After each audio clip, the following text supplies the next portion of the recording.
जो पवन दास है, इसको सतगुरु रामपाल जी महाराज जी ने गुरुद्रोही घोषित कर रखा है। ये जो बंदा है ये बुगला है।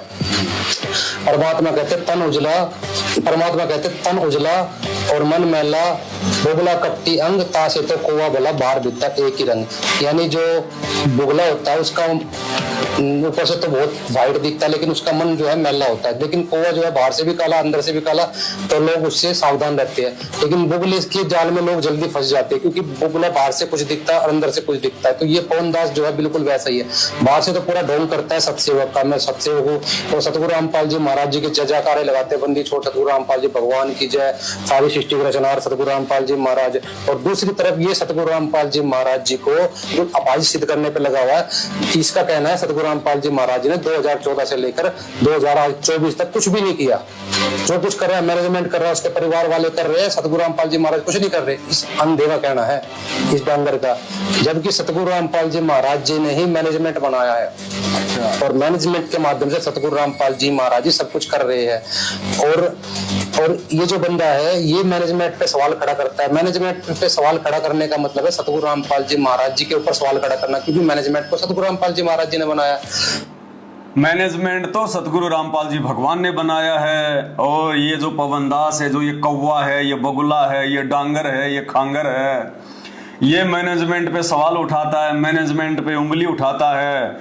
और मैनेजमेंट पर उंगली उठाने का मतलब है सतगुरु रामपाल जी के ऊपर उंगली उठाना। वाह भाई वाह। भाई हम मैनेजमेंट पर उंगली अपनी तरफ से नहीं उठा रहे, हमें मैनेजमेंट पर उंगली उठाने का आदेश सतगुरु रामपाल जी भगवान ने ही दिया है। देखो हम तो ज्ञान आधार से चर्चा करते हैं, हम अपनी तरफ से कुछ नहीं बोलते भाई, वो अबाई नहीं बकते। जो भी कहेंगे उसके हम पुख्ता प्रमाण देंगे, पुख्ता सबूत देंगे। अगर मैनेजमेंट सतगुरु रामपाल जी भगवान ने बनाया है और मैनेजमेंट पे उंगली नहीं उठानी चाहिए, तो पहली बात तो आपका ये तर्क भी जो है ये गलत है, क्योंकि मैनेजमेंट अलग है और सतगुरु रामपाल जी भगवान जो है वो अलग हैं। मैनेजमेंट वाले जितने भी लोग हैं वो जीव हैं, वो एक स्त्री और पुरुष हैं, आप और हमारी तरह वो इंसान हैं। और मैनेजमेंट जिसने बनाया होगा वो है भगवान, परमात्मा, सतगुरु रामपाल जी भगवान। तो दोनों में रात दिन का अंतर हो गया, ठीक है। अब परमात्मा किसी को भी बना सकते हैं, कोई बड़ी बात नहीं है। परमात्मा किसी भी भगत को कोई भी सेवा दे सकते हैं, कोई बड़ी बात नहीं है। लेकिन ये कौन से शास्त्र में लिखा हुआ है कि वो परमात्मा जिस व्यक्ति को सेवा सौंप देगा वो कभी जिंदगी में गलती नहीं करेगा, या परमात्मा जो मैनेजमेंट बना देगा वो मैनेजमेंट जिंदगी में कभी कोई गलती नहीं करेगा? ये कौन से शास्त्र में लिखा हुआ है? ये गुरुजी ने कौन से जो है वो सत्संग में बोला? दूसरी बात, मैनेजमेंट के खिलाफ हम उंगली उठाते हैं तो कोई राग द्वेष ईर्ष्या के अनुसार नहीं उठाते। मैनेजमेंट ने हमारी कोई जमीन नहीं हड़प रखी है, हमारा कोई मकान पे कब्जा नहीं कर रखा है, वो हमारा कोई दुश्मन नहीं है। वो तो आप और हमारी तरह भगत है, 2 कोटि का जीव है। बस अंतर इतना है, मर्यादा टूटने के चलते वो काल के अधीन हो गया। अब काल उसको मदारी के बंदर की तरह नचा रहा है। और वो मैनेजमेंट यदि ज्ञान के विरुद्ध कोई काम करेगा, भले ही वो संत रामपाल जी ने बनाया मैनेजमेंट है, अगर वो मर्यादाओं के विरुद्ध काम करेगा या चलेगा, या संगत में कोई ऐसा नाटक करेगा, आडंबर करेगा, पाखंड फैलाएगा, तो वही संत रामपाल जी भगवान का ये सत्संग रूपी आदेश है। भगत ने फिर ज्ञान आधार से उसकी पोल भी खोलनी चाहिए। देखा देखी में चलने के लिए संत रामपाल जी ने आदेशित नहीं किया। परमात्मा कहते हैं, कहे कबीर सोए जन मेरा, जो नीर खीर का करे निबेरा। जो सही और गलत को देखकर आगे बढ़ेगा, आंख बंद करके नहीं चलेगा, गुरुदेव कहते हैं वो मेरा असली भगत है। तो भाई खुद सतगुरु रामपाल जी भगवान ने सन 2014 बरवाला कांड के बाद जब उनको पुलिस प्रशासन पंचकुला लेकर जा रहा था मेडिकल के लिए, तो भाई 20 नवंबर की रात्रि को, 20 नवंबर 2014 की रात्रि को, क्योंकि 18 नवंबर 2014 को बरवाला कांड हुआ था, और 19 नवंबर 2014 की रात्रि को तकरीबन 9 साढ़े 9 बजे, क्योंकि दास भी तो उसी आश्रम में मौजूद था उस समय, हमारी आंखों के सामने गुरुदेव भगवान को पुलिस प्रशासन लेके गया था। तो जब आश्रम से गुरुजी को रात में पुलिस प्रशासन लेके गया और रात के 1 बजे जब एम्बुलेंस से गुरुजी चंडीगढ़ के पंचकुला मेडिकल कॉलेज में और अपने मेडिकल के लिए पहुंचे, और जैसे मेडिकल से गुरुदेव बाहर निकले उसी समय मीडिया ने उनसे सवाल जवाब करने शुरू कर दिए, और गुरुदेव ने स्पष्ट रूप से कह दिया कि मैंने बरवाला कांड में कुछ नहीं किया, जो भी किया वो राष्ट्रीय समाज सेवा समिति ने किया। अब ये राष्ट्रीय समाज सेवा समिति क्या है? राष्ट्रीय समाज सेवा समिति का दूसरा नाम है सतलोक आश्रम मैनेजमेंट हरियाणा, जिस मैनेजमेंट के विषय में ये भाई कह रहा है कि मैनेजमेंट गुरुजी का बनाया हुआ है। उसी मैनेजमेंट ने अपना नाम रखा सन 2010 में राष्ट्रीय समाज सेवा समिति RSSS, यानी वो के वो लोग, वही गुरुजी के बेटा बेटी, उनके भाई, उनके रिश्तेदार, ये स्टेट कोऑर्डिनेटर, वही सारे के सारे लोग, इन सभी लोगों ने मिलकर एक समिति बनाई काल की सुनियोजित चाल के तहत, जिसका नाम रखा राष्ट्रीय समाज सेवा समिति। वो चाहे मैनेजमेंट कहो चाहे राष्ट्रीय समाज सेवा समिति कहो, एक ही बात है, आदमी वो के वो, बस खाली नाम चेंज कर दिया गया उसका। तो जब मीडिया वालों ने गुरुदेव से सवाल जवाब किए कि महाराज जी आश्रम में इतने आदमी मारे गए हैं, आपको कोई अफसोस है? और आपके वहां पे जो है इतने वो गुंडे खड़े थे, तो गुरुदेव स्पष्ट रूप से कह रहे हैं, ये वीडियो अभी आपको सुनाऊंगा, देखना ये गुरुदेव का। गुरुदेव स्पष्ट रूप से कह रहे हैं कि वो जो भी कुछ किया वो राष्ट्रीय समाज सेवा समिति ने किया। गुरुदेव ने, ये तो सत्यवादी परमात्मा है भाई, अरे ये भगवान भी अगर तुम्हें लगता है कि झूठ बोल रहा है तो फिर धरती पर फिर सोच लेना कोई भक्ति नहीं है, फिर धरती खाली है, मरेंगे लोग, फिर कुछ नहीं है इस धरती पर। अगर ये सत्यवादी भगवान भी अगर झूठ का सहारा लेने लग गया तो इसको किसका डर है भाई? इसको किसका भय है जो ये झूठ बोलेगा? इन्होंने स्पष्ट राष्ट्रीय समाज सेवा समिति अर्थात सतलोक आश्रम मैनेजमेंट हरियाणा अर्थात अपने परिवार व रिश्तेदारों को बरवाला कांड का दोषी बताया, और किसी बंद कमरे में नहीं बताया, पूरी दुनिया के सामने, मीडिया वालों के सामने लाइव बताया। और यदि कल को सतगुरु रामपाल जी के ये स्टेटमेंट यदि ये गलत हो जाते हैं तो भाई आने वाले समय में दुनिया इनकी भक्ति नहीं करेगी, क्योंकि दुनिया सतवादी की भक्ति करती है, झूठे की भक्ति नहीं करती। हम रोज संध्या आरती पढ़ते हैं, सतवादी के चरणों की मैं सिर पे डारूं धूर, और 84 निश्चय मिटे पहुंचे तख्त हजूर। ये वो सतवादी भगवान है। अगर संगत की आंखें खुल जाएं तो इस वीडियो को देखकर, और ये सत्यवादी भगवान मीडिया के सामने पूरी दुनिया को क्या संदेशा दे रहा है? उस मैनेजमेंट के खिलाफ बयान दे रहे हैं गुरुदेव, उस राष्ट्रीय समाज सेवा समिति के खिलाफ बयान दे रहे हैं। अब ये राष्ट्रीय समाज सेवा समिति कोई पाकिस्तान की एजेंसी नहीं है जो आश्रम में आके मैनेजमेंट संभाल रही थी। गुरुदेव के दोनों, वो सारी लिस्ट है मेरे पास में, जितने भी मेंबर हैं इसके 50 राष्ट्रीय समाज सेवा समिति के, दास अनेकों बार आपको वीडियो में दिखा चुका है। जितने भी लोग मैनेजमेंट वाले उसके मेंबर हैं, जिसमें दोनों गुरुजी के लड़के रामकुमार ढाका, बलवान जाखड़, ये जितने भी जो स्टेट कोऑर्डिनेटर हैं, बलजीत, सबके नाम हैं। तो गुरुदेव उन सबको कह रहे हैं, यानी जितने भी लोग उस समिति में शामिल हैं, गुरुजी ने उन समिति में शामिल लोगों के ऊपर बरवाला कांड का दोष रख दिया, ये कहकर कि मैंने कुछ नहीं किया, जो भी कुछ किया राष्ट्रीय समाज सेवा समिति ने किया। अब मीडिया वाले ने गुरुजी से पूछा कि महाराज जी समिति भी तो आपकी है, तो गुरुजी स्पष्ट कह रहे हैं कि नहीं, समिति मेरी नहीं है।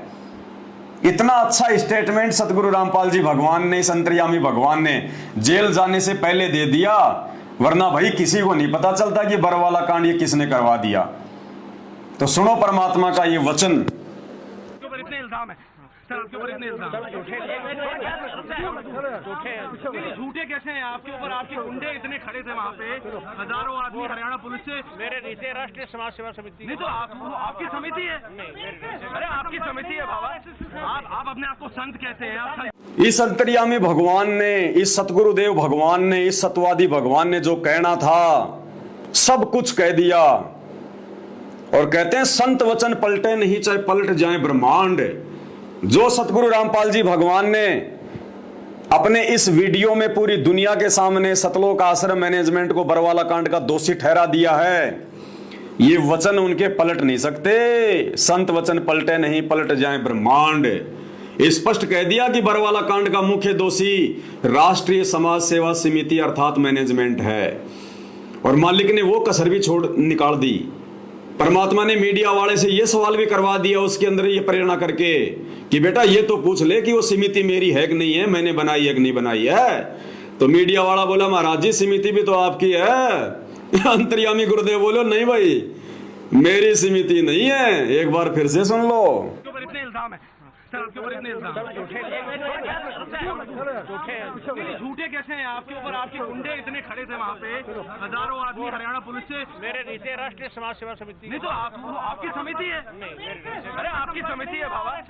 मीडिया वाला बेचारा चिल्लाता रह गया कि बाबा आपकी समिति है, बाबा आपकी समिति है, और बाबा जी कह रहे नहीं नहीं नहीं, ये समिति काल की है, ये समिति ज्योति निरंजन की है, ये समिति हमारी नहीं है। स्पष्ट रूप से मना कर दिया गुरुदेव भगवान ने।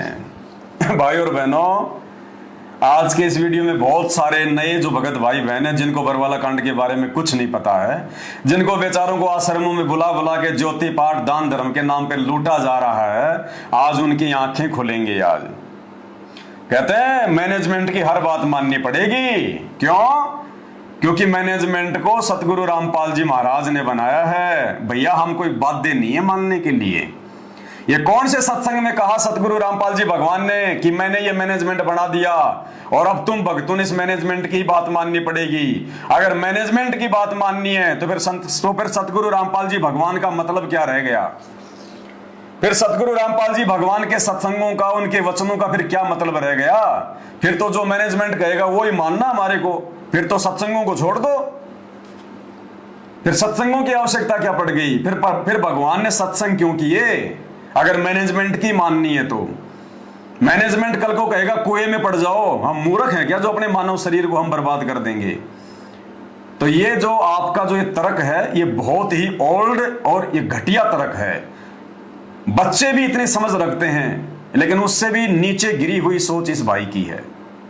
काल इतना नीचे गिराता है इंसान को। कहता मैनेजमेंट सतगुरु रामपाल जी महाराज जी ने बनाया इसलिए उसकी हर बात माननी पड़ेगी, और मैनेजमेंट मतलब सतगुरु रामपाल जी भगवान ही समझ लेना। भाई ये काल, ये दुर्गा, ये ब्रह्मा विष्णु महेश, ये किसने बनाए हैं? ये आपके दादा परदादा ने बनाए हैं क्या?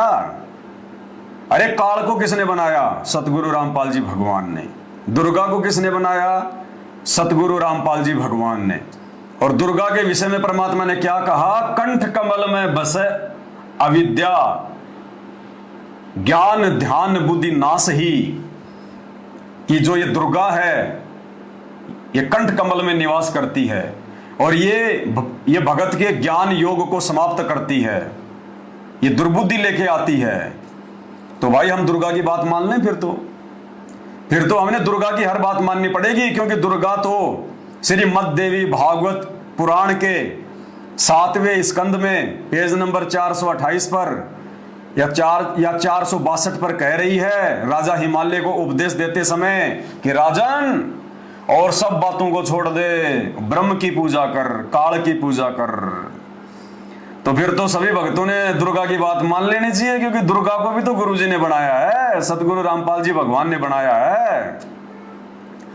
उस काल की बात भी मान लेनी चाहिए। फिर तो काल की बात भी मान लेनी चाहिए जो कहता कि मैं ही हूं सबसे बड़ा भगवान, मेरे से बड़ा पुरुष और कोई नहीं है, मेरी शरण में आने के बाद जीव की जन्म मृत्यु नहीं होती, फलाना नहीं होता। फिर तो काल की बात भी मान लेनी चाहिए, फिर तो उसी की भक्ति करनी चाहिए, क्योंकि काल को भी तो सतगुरु रामपाल जी भगवान ने बनाया है। और भाई फिर देवताओं के राजा इंद्र को भी सतगुरु रामपाल जी भगवान ने बनाया है। और देवताओं का राजा इंद्र मांस भी खाता है, वो दारू भी पीता है, वो वैश्यावर्ती भी करता है, जैसे गौतम ऋषि की पत्नी अहिल्या के साथ किया। तो फिर तो हमने हमारे भाई साहब इंद्र के साथ मिलकर, क्योंकि गुरुजी ने बनाया है ना, अब हर बात माननी पड़ेगी, क्योंकि इंद्र का आदेश मतलब गुरुजी का आदेश, काल का आदेश मतलब गुरुजी का आदेश, दुर्गा का आदेश मतलब गुरुजी का आदेश। तो फिर तो इंद्र के साथ मिलके हमने भी रंगरेलियां मनानी चाहिए। अपने सभी कोऑर्डिनेटरों को बोलो फिर तो मनाओ रंगरेलियां, करो मौज मस्ती, क्योंकि गुरुजी ने तो सब कुछ बनाया है। ये अध्यात्म है, अध्यात्म है। यहां तुम्हारे अपने मनमुखी वचन नहीं चलेंगे, मनमान आचरण नहीं चलेगा। ये सतलोक आश्रम मैनेजमेंट हरियाणा के सिर पे ये डंडा खड़ा कर रखा है। परमात्मा ने सात संगति रूपी ये डंडा, इनके हर कर्म कुकर्म पर परमात्मा ज्ञान आधार से वीडियो बनवा के इनको सीधा रखते हैं। अन्यथा ये जो है ये धरती का सत्यानाश कर दें ये लोग, धरती का सत्यानाश है।